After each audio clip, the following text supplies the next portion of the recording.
Jeffrey, okay. What office? Huh? What office is he running for? Oh, he's running for governor. Thank you. Yeah, my name is Geoff Young. I'm a Democratic candidate for governor. I don't know how many of you all are registered Democrats, but if you are, I very much appreciate your vote. I've lived in Lexington, Fayette County for the last 33 years. I worked for 14 years in Frankfurt, most of that time as Assistant Director of the State Energy Office. I have a degree in economics from MIT, master's in mechanical engineering from UMass Amherst, and a master's in agricultural economics from UK. I have been involved in the political arena working on issues for 36 years. I guess you could call politics my passion. I have a few minutes today. I very much appreciate being invited to this forum. My Democratic opponent did not show up. No surprise. I want to use my time to talk about an issue that I believe is of intense importance and interest to everyone in this room, and that is the abortion issue. I consider myself strongly pro-life, in fact, the most pro-life candidate running for governor this year. Now, you may ask, how can that be? I have a visual aid here that I'm going to show.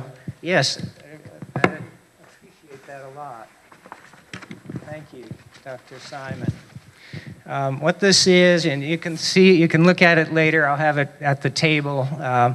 What this is a chart from a study, a recent study done, but it's consistent with other studies that have been done over a period of decades. What it shows is that this is the abortion rate on the vertical axis, and on the horizontal axis it shows that countries and regions of the world that have liberal abortion laws, such as the United States, Western Europe,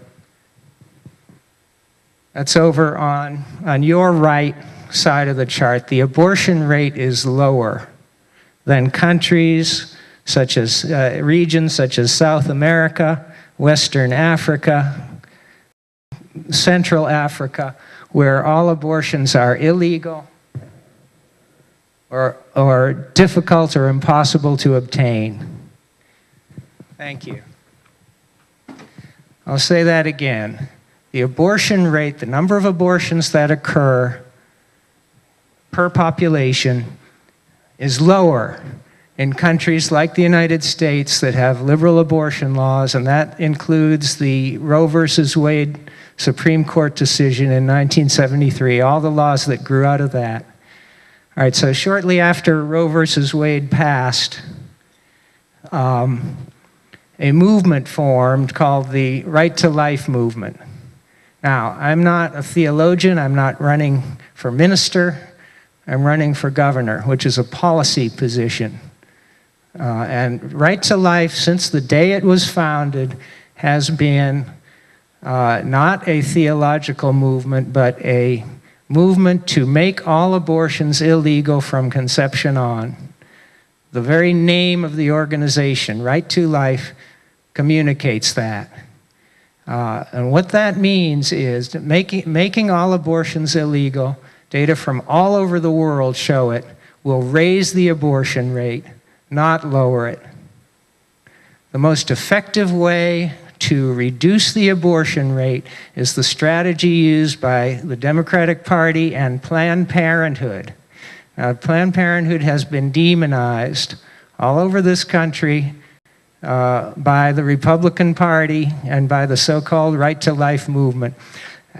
People who are involved in the Right to Life movement, the followers, I have tremendous respect for you. You want to save the most vulnerable members of our society. You want to prevent them from being murdered, which you view, a lot of you view all abortion as murder. Well, that's a theological question. What we're talking about is laws, a constitutional amendment called the Human Life Amendment, has been built in stone in the Republican Party platform ever since 1980. If that human life amendment were ever to pass, the abortion rate would go up. The human life amendment is wrong. Planned Parenthood's strategy is to prevent unwanted pregnancies and to make abortions available, which we see from the data lowers the abortion rate. Planned Parenthood is right. Right to life is wrong. The leaders of it. Now, leaders of Right to Life movement in Kentucky know this. I've been telling them this since 2012, when I first ran for the Kentucky House against Stan Lee in Fayette County. I have been communicating with the leaders of the Right to Life movement. The true leaders of the Right to Life movement are powerful Republicans. Proud of your mind. You are proud of your mind. I was not. The true leaders of the Right to Life movement are Mitch McConnell and Rand Paul. All right. If you're right, if abortion is murder, then I am for lowering the murder rate. The Right to Life movement, making all abortions illegal, is counterproductive. It's an immoral strategy. It will not work. It cannot work. And what I'm asking you all to consider quitting Right to Life, quitting the Republican Party, and supporting Planned Parenthood, which is the most effective abortion-lowering organization that exists anywhere. Let the man speak. Planned Parenthood has the most effective strategy for lowering the abortion rate, and that's why I support Planned Parenthood, and the Democratic Party supports Planned Parenthood. I'm a member of the Unitarian Universalist Church of Lexington. I do. I go every Sunday. I'm sorry. I thought you did. Please ask it. Okay. It should be a mandatory thing that you are Christian to live in this country, because we're founded on that. But besides that, what are you going to do as a Christian and our representative to stop women from being circumcised? Where? In our country. Around the world. Around the world. It doesn't matter where. It's happening. That's a horrible act of violence. I'm against it. As governor of Kentucky, I'll oppose female circumcision. There's a question in the back, please. Okay, I'm make it easier for you. You know that Kentucky is ranked top 10 of the most corrupted state in America.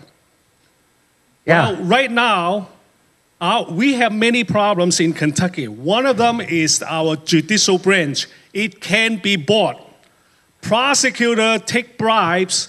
On one hand, practice law. Next day, he would dismiss the case. I think you're right. Second thing is this. Our current car title, it is not printed in Kentucky. It is printed in Tennessee. Billions of dollars is let the Tennessee company making money without paying a single dime of Kentucky taxes. Now, the current administrator is a Democrat. My question as your Democrat, if you got elected and governor, how are you going to correct your fellow Democrats' problem, corruption? Thank you. That's an excellent question. That's what my flyer's about. You can pick one up. Corruption can cripple a state, any state.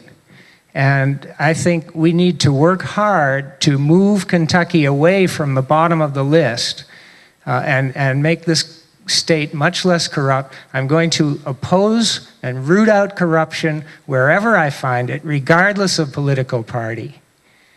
And you talked about Common Core. I'm very uncertain about Common Core. A lot of Democrats support it. I tend to be against it. I don't think legislating the curriculum of a school in some town is a proper function of the federal government. But I'm totally opposed to corruption. It doesn't matter to me if it's a Democrat or Republican, independent. If someone in my administration is corrupt, they will be fired. Thank you. I appreciate your vote. And I had a question, real quickly. Okay, make it real quick. In a nutshell, can you explain, in a nutshell, how right-to-life laws create more abortions? Well, there's a study behind the chart. It wasn't just somebody making up a chart.